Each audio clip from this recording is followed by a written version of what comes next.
Hey, well, what is up, everyone? Welcome to episode number 74 of the Faith and Pop Culture Podcast. I am your host, Daniel Blackaby, and I am joined once again, as I always am, by the one, the only, Nyah Carlson. How you doing today, Nyah? I'm good. I got to see the Peaky Blinders movie last night, so that was fun. I'm still riding that high a little Did it bit live up to the hype of the show. because I know you're a fan of the show. I've never seen I the show. so I had never finished the show until last Thursday. Dusty and I finished it. He had seen it like 3 times. But it was a really good ending. The movie, I think you can watch it without seeing the show and still enjoy it. Like, it's just really well done. It was fun. I enjoyed it a lot. See, It's I've very never seen the beautiful. show, but I'm all for like bringing back the Peaky Blinders fashion. Like, I feel like Those haircuts are horrible. I think that they were trend setting. I think they're some of that the fashion. Some of those hats. Oh, I could. I'm feeling. The trench coat's good. I know we need to bring back making it socially acceptable to wear trench coats. Yes. But As long as you're not hiding anything in the trench coat. hey, kids, want to see? Yeah. Yeah, maybe we'll pump the brakes on that. But there's a lot going on this week for in culture. Some interesting conversations. You wrote some articles for the Collision, and we'll kind of jump off a bit of that and just look at, hey, can you find the gospel in culture? Is it actually out there? How do you find the gospel in culture? So we'll get into that a little bit. But to start off, there was a story that kind of was going somewhat not viral, but I saw a lot of conversations about it related to Pixar and Mr. Pete Docter, who I don't know what his actual official title is now. I know he's been around the company forever. He's like being the writer director of like a lot of the big hits. I think he's like the chief creative executive. I don't remember exactly how they branched it out, but he's in many ways he sort of is the face or like the leader creatively of Pixar. Like he does a lot of uh, interviews and stuff, like on speaking on behalf of the animation studios, which don't always. A lot of times, those interviews spark polarized opinions with some of his comments. And I know he was a very much like a beloved figure in Hollywood when he was cranking out, Up and Inside Out and some of these movies. Um, Lately, it seems like people have turned against him a little bit about some of his strategies, and as he's been forced to like course correct with that not all was well in the Pixar world. So he had there was an article which we will link in the show notes. It was in the Wall Street Journal. It is behind a paywall, the article, so you can kind of piece the article together in a bunch of other sources. So maybe we'll link several different places to get sort of the key quotes. But a lot of to sort of summarize it, because I think there's a couple interesting things to jump into for it.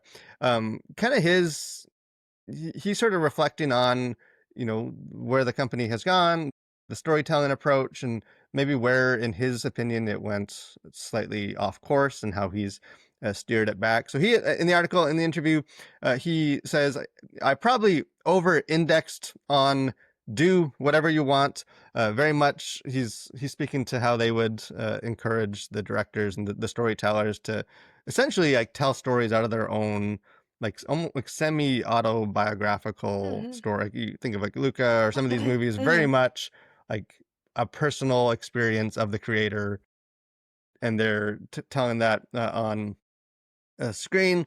And then he says, which is sort of been his buzz line for a while now, a couple interviews, how he sort of changed the plans following some unsuccessful of those personal stories. He kind of changed the approach a bit.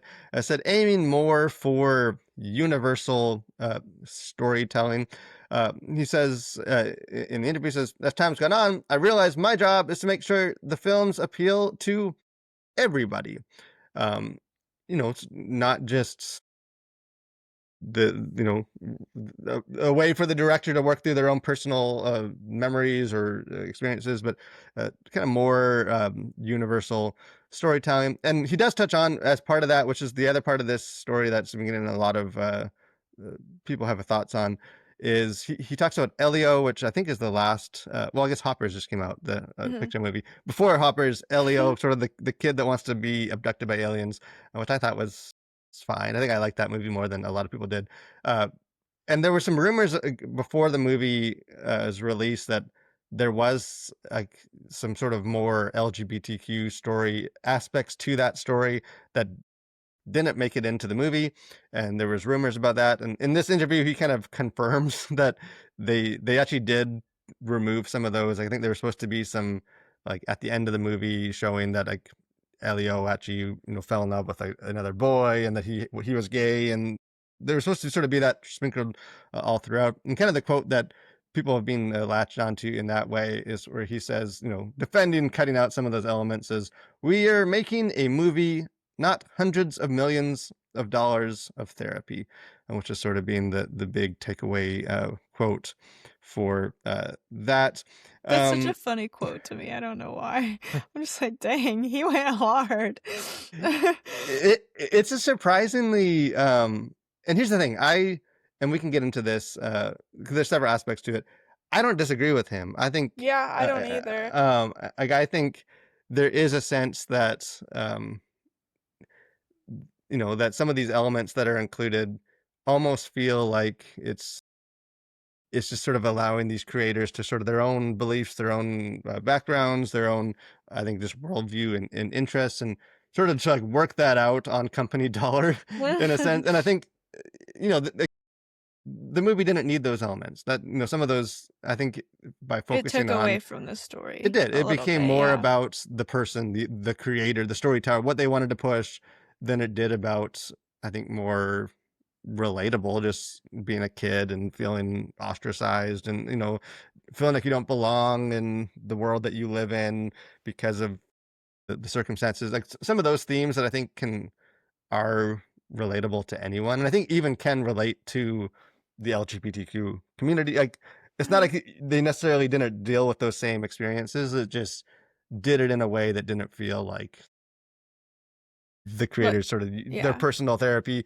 Well, it for can appeal more to people who are in the LGBT community and people who aren't too, if that makes sense. yeah, It's it like doesn't plant its flag as it's much, and like this is universal, as it just it's said. yeah, it's like a wider Yeah. point of view. So here's the stuff that I thought we could talk about a bit, because he also mentions which is kind of an interesting. I think you have some thoughts on it, but where he mentions that he still believes that Pixar will continue to be a quote useful to the parent company Disney as long as they focus on producing quality films. And he at the end of the interview says, if we're going to just crank crap out, let's shut the doors. I'd rather die trying to make something that we genuinely believe in.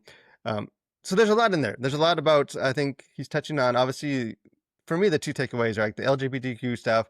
He kind of confirms some of that like clearly there is some of this debate within Hollywood, and they are reacting to just criticisms and to failures or successes in movies. I think the other interesting thing, just from like a wider arts perspective, and I think this relates to the church as well, is just sort of that tension between kind of the personal like storyteller driven experience as opposed to like universal. Because I don't know, there's good and bad from either angle of that. Yeah. But what you were reading through some of these comments, and I think you even come at it from a different perspective because you are a young, recent film grad. Mhm. Um, I don't know. What are some of your initial thoughts and takeaways to some of his comments? I mean, for the most part, I agree, because there's a difference between, like, self-indulgent art and, like, just making a story that speaks to you and that comes from a personal experience, but is, like well, is not self-indulgent. Like, when it's self-indulgent, it's something that you can tell that this story it's something that doesn't really make the story better or make sense in the story or lend itself to this character or where it's going. It just kind of feels like it's kind of shoved in there a little bit to say something.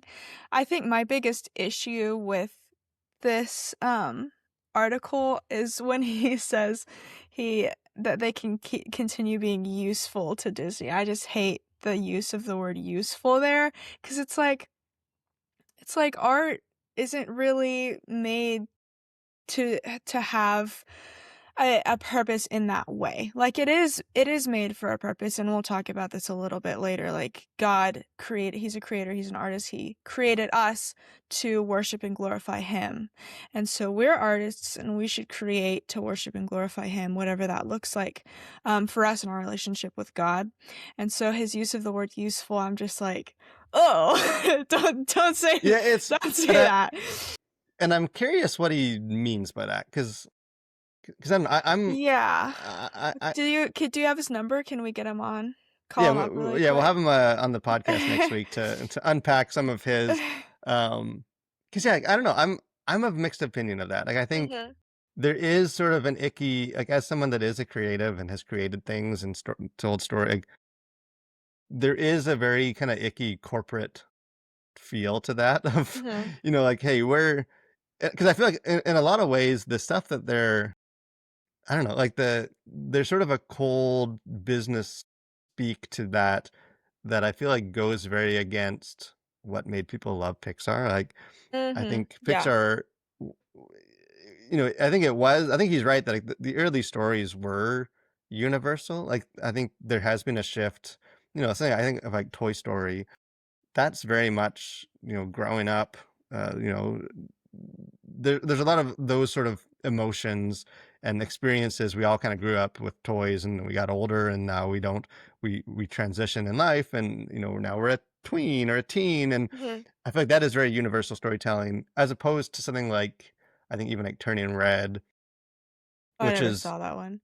I mean, and I actually thought it was fine. Like, I didn't hate the movie. I know a lot of Christians didn't like it, but Yeah.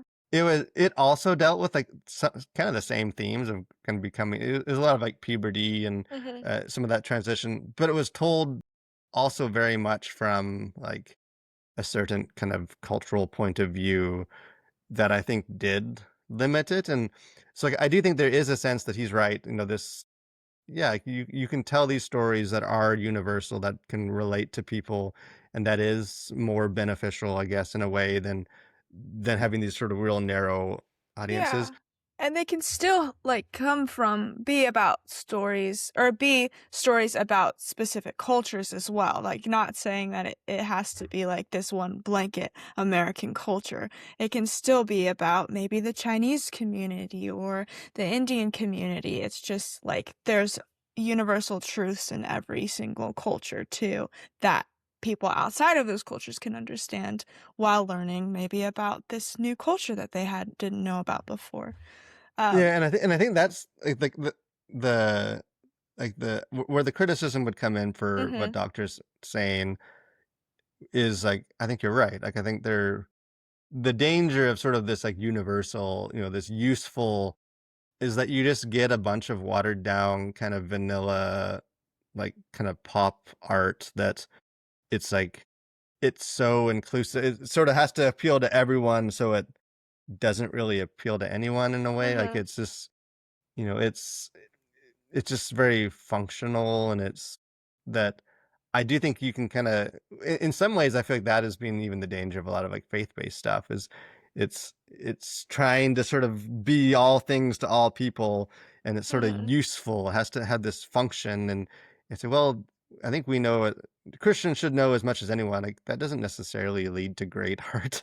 Ye Like, I think there is, I get the, from like a creative side, like, I don't know. Like, I think there's, if you sort of, squeeze out all the personality and individualistic kind of nature of Mhm. storytelling and who the person is, then I think that can lead to places where you just, I mean, for me, that leads to content, like, Mhm. where it's just more stuff to watch on stream. Is this sort of, anyone can tune in and it's just sort of all the same. It's all sort of watered down, trying to be, I don't know. I think I get some of the criticisms of that.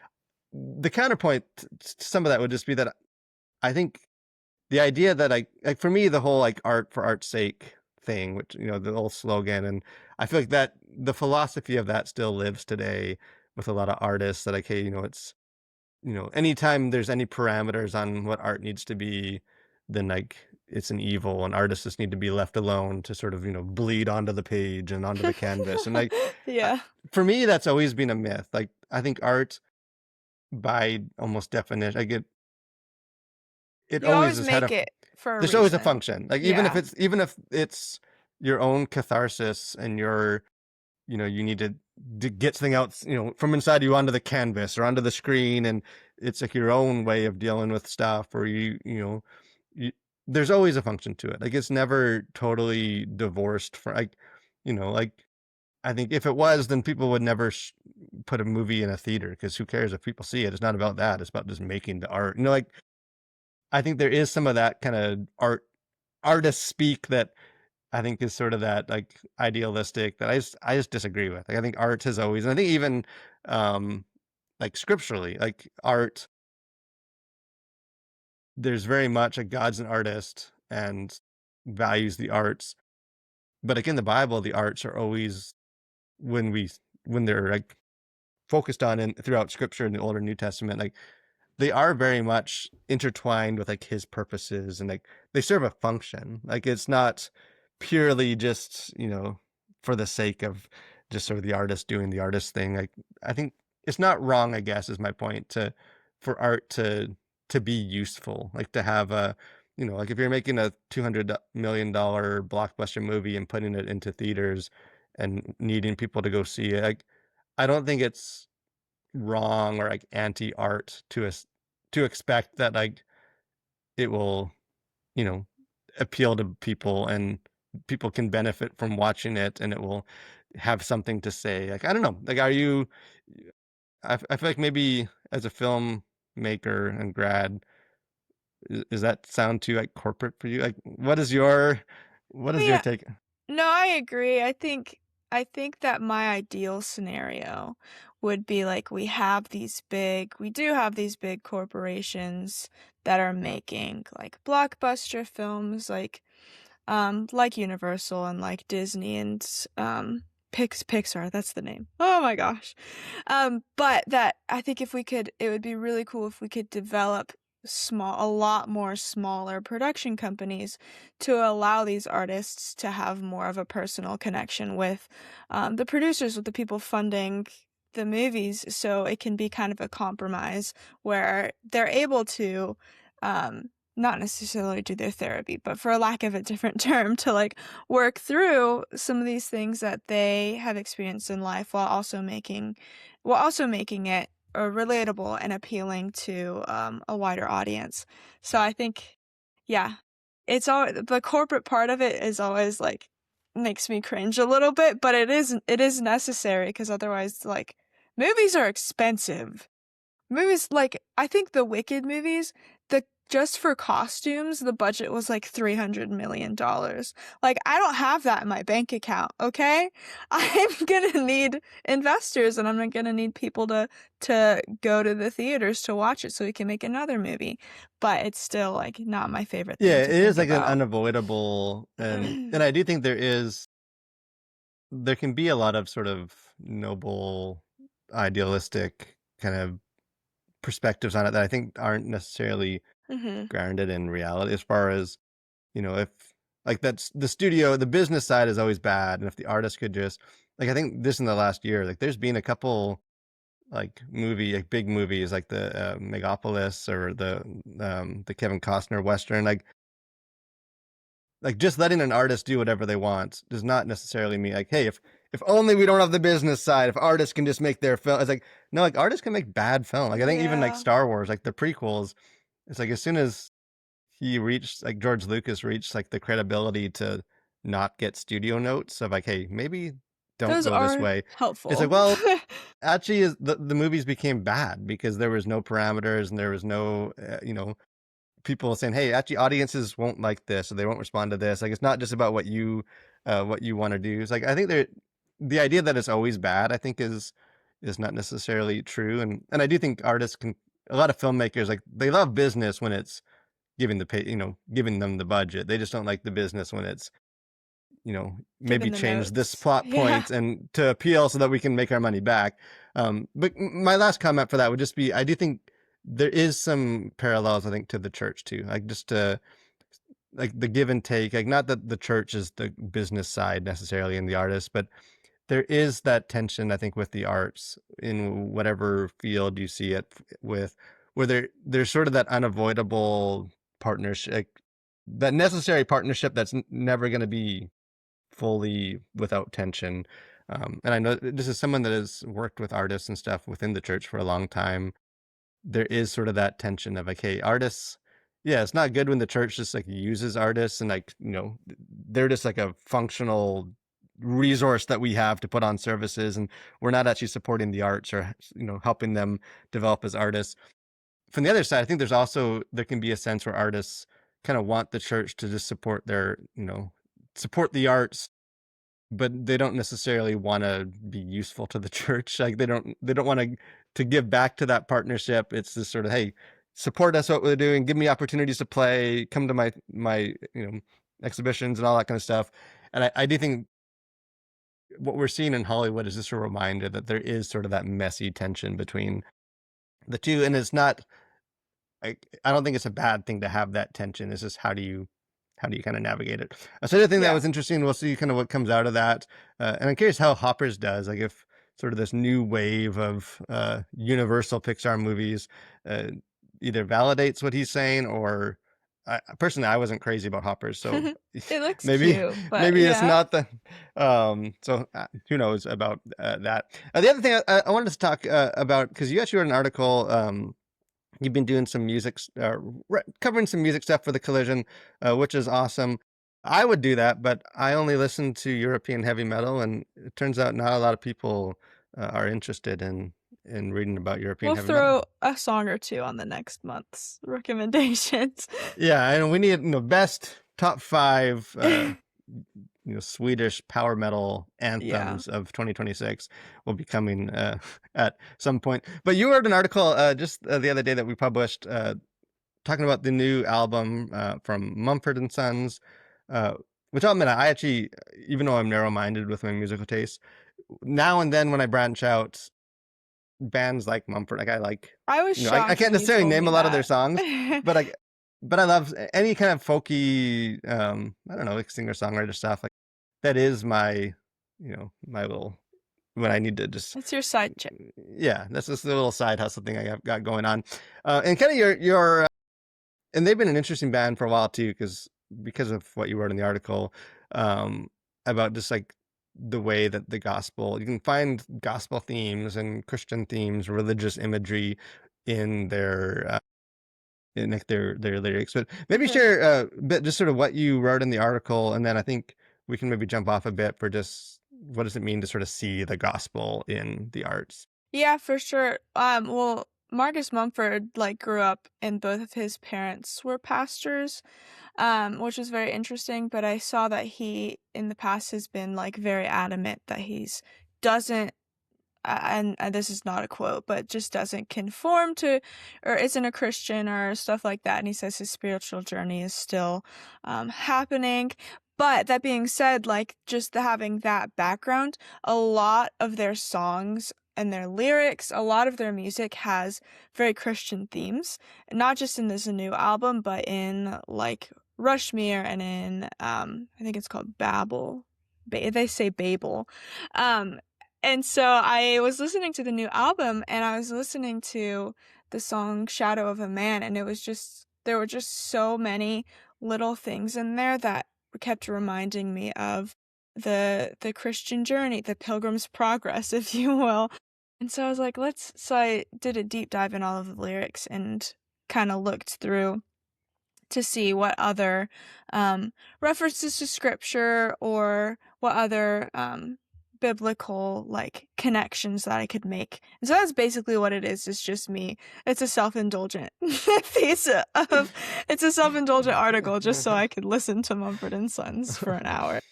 Um Hey, if you can work out that hustle, then that's the way to go. Just that's right. um but yeah, but it's a good article. We'll link that below. You guys can check out Naya's thoughts on that as you too listen to some new Mumford and Sons. That's right. But I thought it's an interesting, in some ways, it's a follow up to what we talked about last week, because last week um, we kind of looked at just the idea of like what is Christian movie or Christian art, and that maybe like the real narrow definition of that as like it has to be this thing, and it's only by Christians, and it's only by Christians about religious themes, and it's only by Christians about religious themes for religious purposes, like Yeah, yeah. that It that like, the more spirals. yeah, the more you get down to that, I think the more we're missing the point of just the way that the arts can reflect truth. And we had the recorded Tolkien from, just sort of that, the splintered light, like this, sort of that Mhm. fragments of God's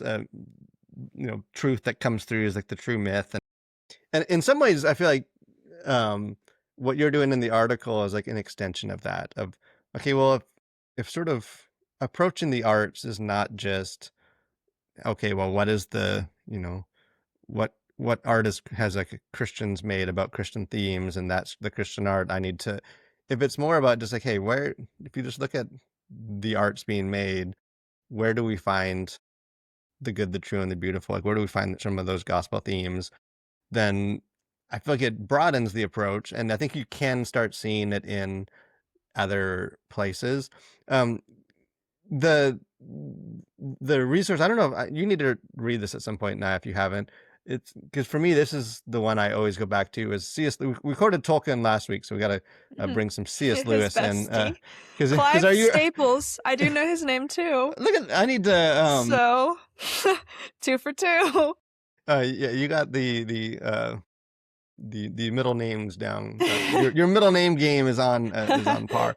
But he had a little book that he wrote called An Experiment in Criticism, and I mean, I need to read it again. I've read it a couple times, but I mean, it's just like a short little thing. But probably the best, like the most influential thing for me as far as like how I approach the arts as a Christian, and sort of the theory behind it. And I know I've quoted it multiple times here on the podcast, but a couple of quotes from that I think to maybe set the stage for some of this conversation. In it, he says, "The first demand any work of art makes upon us is surrender. Look, listen, receive, get yourself out of the way." Then he says, brackets, "There is no good asking first whether the work before you deserve such surrender, for until you have surrendered, you cannot possibly find out." And then he later he talks about sort of the counter to that, like the bad way of approaching. He says both consist of using rather than receiving. They rush hastily forward to do things with the work of art instead of waiting for it to do something to them. And for me, that's been the most helpful kind of framework for how to this conversation of like finding the gospel and navigating the arts is, I think, because kind of finding the gospel can become like a Where's Waldo game. Like it can become like, okay, well now we're almost like we're breathing the gospel That's a into good everything. comparison, yeah. The Like Where's Waldo? because like I've had friends that like, I mean, everything is just like the most powerful gospel. Any character that has any semblance of like self-sacrifice is Jesus, and like it's just like the gospel very much like where I would get the sense that, to use Lewis's phrase, like they're using the art rather than receive. Like they're not actually dialoguing or like engaging with what the artist has to say. They're not letting it work on them. It's, I'm a Christian. I believe in the gospel. I'm going to go sort of read that in. And I'm not actually taking the art for what it is. Like I'm not listening to what the art itself is saying. I'm kind of coming in. I'm doing all the talking. I'm going to make this about the gospel. Um, so I do think there is that caveat of like, okay, I think as Christians, we can see the gospel. We should be able to see the gospel. And there's various ways that I think the gospel comes out, some more edifying maybe than others. But I do think it is important from as like a posture of a engaging culture to surrender and like listen to the art and like try and find the authentic reflections of the gospel and what's happening, as opposed to just like, oh well, there's 12 characters in this, you know in this crew in the movie, the heist movie, and there were 12 tribes of Israel, and this is like, like I think you can get down to where it's like, well, yeah, Yeah, but the that movie's not yeah. doing that. Like this, the gospel's not really being reflected in that way. But I don't know what are you, like, as you were even thinking through your, listening to Mumford and Sons, like how do we do that? Like how do we? Yeah. In what ways have you been able to like see the gospel reflect through the arts? I mean, I think it's just, I think it's a good practice to be able to look at different pieces of art, whether that's music or paintings, books or movies, whatever it is, and be able to relate it to the gospel.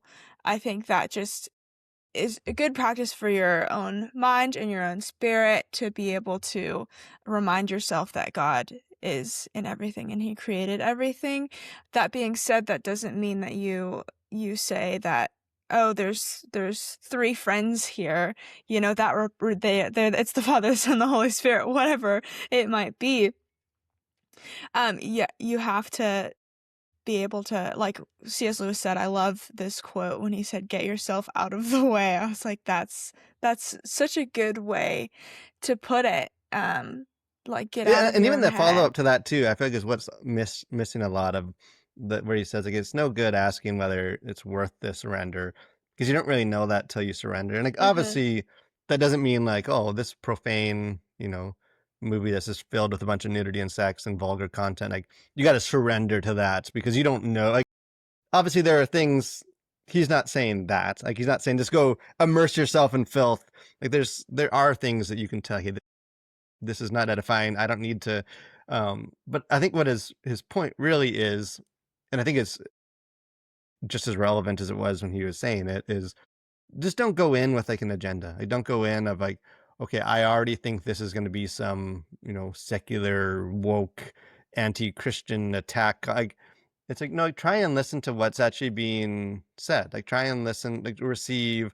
The movie might be dealing with things, and it might reflect biblical truth in powerful ways. It might deconstruct biblical things in ways that you're not comfortable with. Like, Mhm. but I feel like the value comes from Christians when we're able to actually receive that and like doesn't and by receiving it doesn't mean like accept it as truth. Like, Mhm. you can receive it and then reject it and criticize it and condemn it if it's not edifying or not biblical. Like, But you have so he's to not saying that. experience it But first. but I think he in some ways his sort of approach is where I've developed a lot of even for the collision of like I think the arts are a conversation, and I think a conversation is not a conversation if you do all the talking and you don't listen to what they have to say. Like I think if it's going to be that edifying conversation with the arts, then a lot of that means you got to listen and you got to hear what's being said and see. And I think it's like the Mumford and Sons is an interesting one too because it's like there sort of is like is that edifying? Like it's well, I think it is.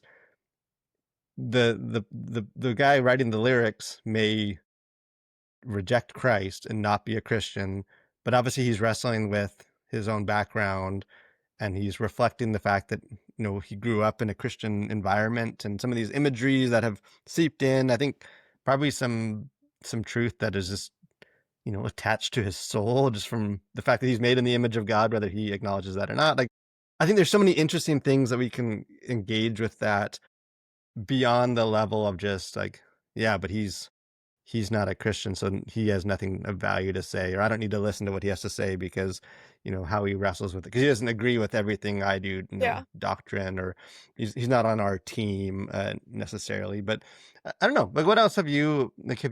Are there anything like other ways that you've seen this happen or play out? Like, because yeah, I think there are different like I don't know. To me, there's almost like different layers of it. Like there's Mhm. I think the Bible is kind of like sort of like Shakespeare. Like Mhm. it influences a lot of storytelling because it's the most Yeah. influential stories, and like David and so many of the themes in the resurrection, like so many of those, people even say that this movie has like very biblical, like Dune, you could say is a kind of like a biblical story, or some of these things that Like are biblical scale, yeah. yeah, and it's like, well, it's like I don't know if that necessarily means like it shouldn't be surprising, I guess, that like, hey, Mhm. this has some like biblical imagery. Is it? Well, that's Yeah. probably intentional. Like this being told by people that have Mhm. grown up immersed in sort of these famous stories, and and they're sort of whether they agree with it or Yeah. not. To me, the more interesting is like the deeper level of just they're almost like unconsciously the gospel comes out and you sort of see these values and this truth um, Mhm. in ways where the storyteller or the musician isn't necessarily trying to tell a biblical Yeah. thing, but I mean, I have a list. I could go on about all of these different works of art that I think are clearly related to the gospel, like Harry Potter. Like that's just the gospel story. But like talking coming back to Peaky Blinders, I remember telling Dusty, and my brother Max was with me too, like just how I loved how they take this like spirituality and the spiritual world so seriously in the movie. Like he's seeing ghosts. We could That's a whole other conversation we can have on another day. Um, but they don't ever make it like cartoonish, and it just reminded me, and this is again talking about like getting yourself out of the way and like experiencing the art before reflecting on it. It reminded me how real the spiritual realm actually is, because that's something that I personally never think about. And so that's, I think, a good example of a secular work of art that can be very edifying and remind you of something that is like something that is objectively true that maybe I forget to think about on the everyday basis that I should think about more. And so yeah, it was great. yeah, and I think and what's the I'm drawing a blank. The movie about the aliens that come down and there's a guy from The Office in it and you can't make a sound. Quiet A Place. Quiet Place, I Yeah, love those movies. again, like, some of my favorites, and like to me that was the first movie we ever reviewed here at the Collision was A Quiet Place because I loved it. Did you But talk like to to Jim or yeah, John? Oh, uh, I forgot his um, name for a second. Jim. But to me, like, that's one like that's such a like a life affirming movie. It's such like a like it's very much it makes no sense to have a kid in that world, but like life is worth it and a child is worth it. And like to me, that's sort of the example of like there are some very strong affirmations for Christians and things and like values and things from the gospel. I mean, even not to spoiler. Well, I mean, I will spoil. So, long enough now. Like, the father like sacrifices himself for his kid. There are things in that movie that I think are very like that's the gospel attached to our souls coming out in ways that I don't think it was. I mean, maybe, but like, I don't think that was a case of the filmmakers being like, okay, now we need to, use some of this biblical imagery. Like, I think that's just coming out in the story because that's a part of us and we Mhm. can't escape it. Like, and I mean, there's tons of other, like, there's tons of movies and stuff that where you have those themes. I do push back, not, I won't say push back. I think the like Christ figure motif, I don't know. Sometimes I roll my eyes a bit that I think I don't know, is every character that like has any kind of sacrifice, personal sacrifice, like is that the gospel? It's like, No, well, yeah. I feel like in one way I think it is. Like I think like what it is the hero's journey, which is sort of this Mhm. archetypal story that like Harry Potter, Star Wars, all these stories, that's why they're all the same. Is like and I feel like in a lot of ways the storytellers are reflecting the archetype stories and are inspired more by like other characters and stories than they are like intentionally like, well, that's like Jesus. And I don't know, but I also think that like the hero's journey exists because of the gospel, that Mhm. is the human story that we are like spiritual story, and therefore it makes sense that Mhm. all of the stories we tell are going to reflect. So like, in some ways, yeah, like, I do think they are. You can trace it back to the gospel. I just think I don't know. I think you can get a little carried away with like I think a lot of the sacrifices and stuff beyond the fact that they die and maybe come back or maybe it's like a metaphorical death or whatever, but like a lot of the other stuff for those sacrifices aren't Jesus. Like Mhm. the motivations or there's various things to that I think I don't know. I don't know if that's necessarily like, you know, checkmate atheists. God's true because Yeah. this character in this story, Iron Man sacrificed himself. Like, um, I don't know. Not that that can't be edifying to people. That doesn't necessarily move me emotionally. But I do think the deeper level of just seeing the gospel come out in song. And I think even like the Mumford and Sons, like even those that are intentionally dealing with gospel themes from a perspective that's maybe more agnostic or even atheistic, like I just think there's value. Like that's still the gospel. Like that they might not have a full acceptance of it, but that's still someone wrestling directly, not even like subliminally, like with the gospel and with the Bible and with Jesus. Mhm. And I don't know, I just find that interesting. Like I think Christians can maybe get caught up with the well, but he doesn't really believe. And it's like, well, I think but like his questions or his way of dealing with it can still edify us and can still enlighten us and open our eyes to, you know, to some of the obstacles of the gospel or whatever it might be that I don't know. For me, I think Christians should be open to receiving that, like honestly giving that a hearing as opposed to just like, yeah, but he's, They're not Christian. they're Yeah. not a Christian, so I don't, they're wrong, so I don't want to listen to wrong music. I can go listen to my Christian The Fish or, I don't know. Any kind of final thoughts for just sort of finding the gospel in things like, I don't know. I think it can be, like I said, I think don't manufacture the gospel because I think you don't need to. Like I think the Yeah. gospel is already in things, and I think if you start just sort of reading that into things, then I think you're missing the point too. But it can be kind of fun when you sort of have that perspective of like, hey, God is everywhere. God's at work all around us, Mhm. and like we can see reflections of that everywhere, as opposed to just like, in some ways, it's almost the equivalent of like the difference between a Christian that like I experience God at church when I'm on Sunday, then that's where God is, and then I wait through like as opposed to the Christian that like no, like God is at church and I experience God at church, but I also find God at work and I find God in my family and I find God on my Yeah. run in the morning. Like it's sort of that the same like a similar mindset of like that's actually a really exciting thing to like open your eye and like realize that God is so much more around us than just like God is only in the movies released by Angel Studios.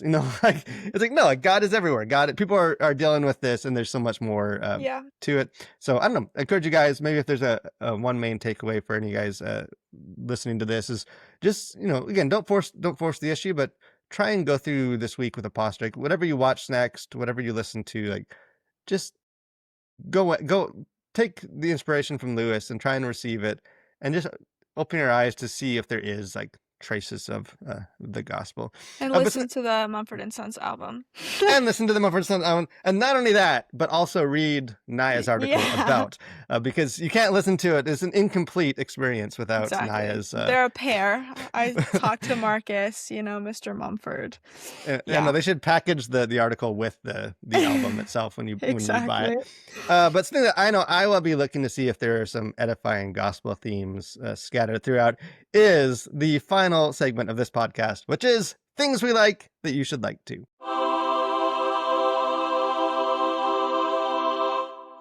So now this is your week to like something. I hope you tend to be someone that likes many things. So what is one of those things that other people should like too? I am a many thing liker, so this is good. Mine for this week is there. So I had two options. I'll do the second one No, you whenever. can't like that many things. That's Well, I'm not liking that this week. okay. I only chose one to like this week. The other one will be for next time. But I chose the English countryside, especially when it's raining. I was waiting for the qualifier to that, but there wasn't one. Just the English countryside. Especially when Okay. it's raining. So I spent a summer in Newcastle, England, and it like immediately just fell in love with it, like just felt like home. It's such a beautiful, beautiful country. And then watching the movie last night, both Dusty and I were like, "Oh, I want to go back." It's just so gorgeous and like these sweeping fields, and then when it rains, it pours, and I love the rain. So that's what you should like as well. If you're ever Well, sad, see, I feel like just this is there is a sort of sadness to a rainy English countryside, a beauty within the sadness. Yeah. I'm Melancholic, very some would say. so I should say I'm very pro-American. I live here in America, and all that. But As like well, as you know. being British is awesome. Like British people, like They're so England good itself. in the arts. Like there's like I almost exclusively read British literature. Like there's this thing about that escapist like Victorian era British literature. That's the bomb. I am, in fact, can trace myself. My great grandpa moved here from England, from London.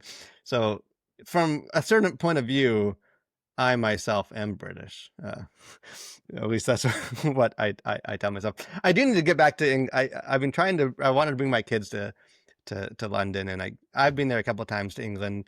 Um, but not for a while, not since I had kids, and they're old enough now that I'd like to go driving or maybe even take a little buggy, like a little horse Oh, a meet carriage me? down the countryside, and do it up right.